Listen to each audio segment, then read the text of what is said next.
30 years ago, our country's involvement in the hostilities in the Middle East began. It's a sobering thought to me to realize that everyone in this country, 30 years old and younger, have lived their entire lives during a time when the United States has been continuously involved in military combat. We know the cost of defending freedom, and for many of us, it is very personal as we remember friends, relatives, acquaintances, and also allies from many countries who gave their lives to pay that price. Memorial Day is a time to honor those we knew and countless others we didn't. The third chapter of the book of Ecclesiastes reminds us in the first chapter, verse 9, that what has been will be again. What has been done will be done again. There is nothing new under the sun. War and casualties are a reality, past, present, and I expect into the future unless and until human nature itself is changed. Ecclesiastes 3:1 says, "There is a time for everything, a season for every activity under heaven." Verse 8 says, "There is a time for war and a time for peace." As long as that is true, there will be more men and women willing to serve the cause of freedom, valuing it more than their own lives.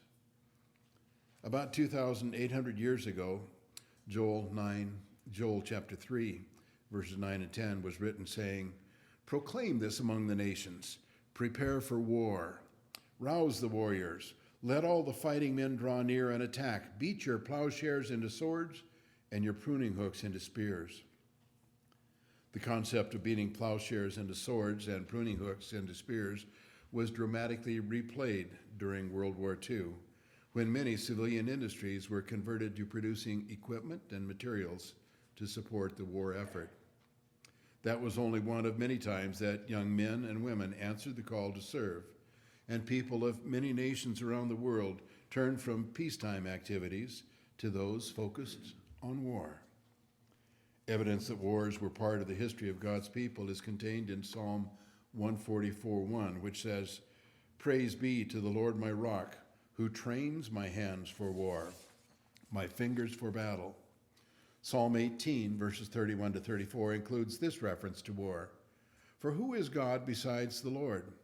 And who is the rock except our God? It is God who arms me with strength and makes my way perfect. He makes my feet like the deer. He enables me to stand on the heights. He trains my hands for battle. My arms can bend a bow of bronze." Psalm 144:2 shows that God's people didn't rely solely on their own military strength and ability. It says, "He is my loving God and my fortress, my stronghold and my deliverer, my shield in whom I take refuge."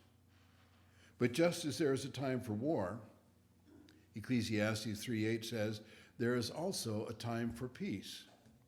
Some of us lived through the Second World War, Korea, Vietnam, the current Middle East conflict, and numerous smaller conflicts. But we have also lived through times of peace, times when the focus has been on peacetime projects and pursuits. Isaiah lived during a lengthy time of warfare with powerful enemies attacking and eventually conquering his people. But in a vision, he saw a far different future. Isaiah chapter 2, verses 2 through 4 tells us, "This is what Isaiah, the son of Amoz, saw concerning Judah and Jerusalem. In the last days, the mountain of the Lord's temple will be established as chief among the mountains. It will be raised above the hills, and all nations will stream to it. Many peoples will come and say, 'Come, let us go up to the mountain of the Lord, to the house of the God of Jacob. He will teach us his ways, so that we may walk in his paths. The law will go out from Zion, the word of the Lord from Jerusalem. He will judge between the nations, and will settle disputes for many peoples. They will beat their swords into plowshares, and their spears into pruning hooks. Nation will not take up sword against a nation, nor will they train for war anymore.'" Isaiah was prophesying a time when many people worldwide will honor God and seek him, and the result will be global peace. In Isaiah 11, 1 through 10, it seems clear that he was writing about the time when Jesus comes again to be Lord over all the earth. Isaiah wrote, "A shoot will come up from the stump of Jesse. From his roots a branch will bear fruit. The Spirit of the Lord will rest on him, the Spirit of wisdom and of understanding, the Spirit of counsel and of power, the Spirit of knowledge and of the fear of the Lord, and he will delight in the fear of the Lord. He will not judge by what he sees with his eyes, or decide by what he hears with his ears, but with righteousness he will judge the needy.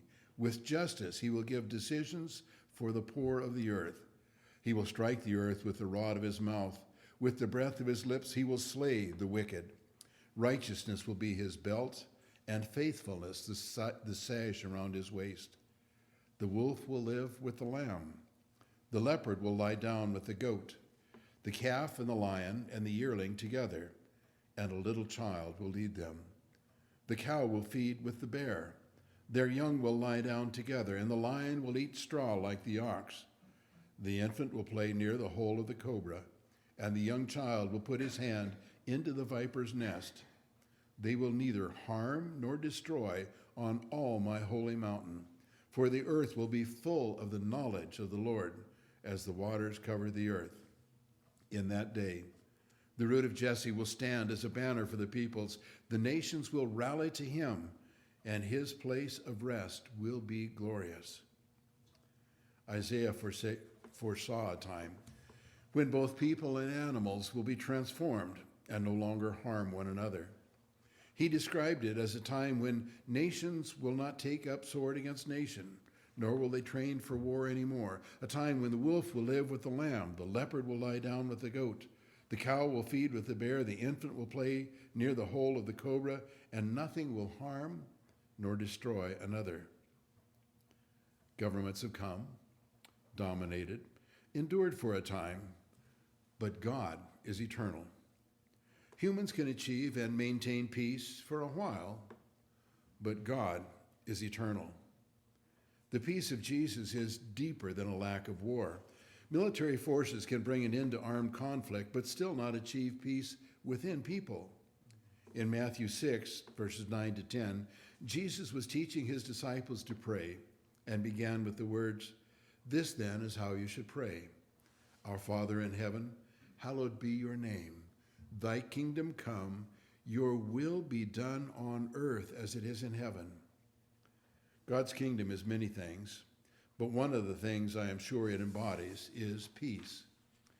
Jesus was clear about that by saying in John 14, 25 to 27, "All this I have spoken while still with you, but the Counselor, the Holy Spirit, whom the Father will send in my name, will teach you all things and will remind you of everything I have said to you. Peace I leave with you. My peace I give you. I do not give to you as the world gives. Do not let your hearts be troubled, and do not be afraid." The world around him was far from peaceful, and yet he spoke of bringing peace. His words to his followers are also fitting to us today. In John 16:33, he said, "I have told you these things so that in me you may have peace. In this world you will have trouble, but take heart, I have overcome the world." Until that day comes, it is up to us to trust the Lord to lead us in the way we are to work to implement God's will on earth. 2 Corinthians 10, 3 and 4 gives us some direction. "For though we live in the world, we do not wage war as the world does. The weapons we fight with are not the weapons of the world. On the contrary, they have divine power to demolish strongholds. The powerful weapons we have is sharing the faith we have in God, who is all-powerful. While some enemies can only be held at bay with a strong military presence, I believe the peace Jesus was referring to will require a transformation of human beings, and until that time comes, there will continue to be times of war. Faith in the Lord and trusting that God is at work in our world and that he will ultimately be victorious over all, can bring inner peace to all who believe, and our example will lead others to the peace Jesus promised. Until then, we can continue to hope and pray that one day God's will be done on earth as it is in heaven, as we remember and honor all those who gave their lives so that we can have the freedom we have today.